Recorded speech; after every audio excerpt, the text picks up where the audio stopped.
Even as France collapsed, the German planes started to attack Britain, the last democratic stronghold in Europe. Still, the United States held back. President Roosevelt was able to help America's battered English ally with a program to lend and lease them arms. We shall send you in ever-increasing numbers ships, planes, tanks, guns. That is our purpose and our pledge. But as a beleaguered Britain became freedom's last holdout in Europe, full American involvement became increasingly inevitable.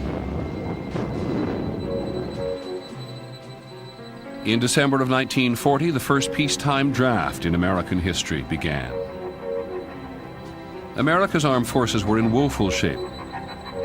The U.S. Army had under 200,000 men, fewer than Holland or Portugal.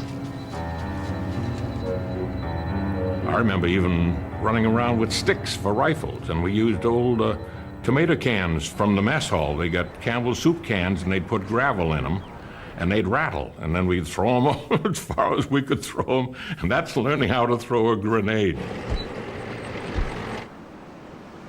I was in ROTC. I was studying to be an officer in the American Army. And I would look at that German war machine, and it put cold chills up and down my back. And I used to say to myself, you mean to tell me we've got to go up against those guys? It wasn't a very pretty picture.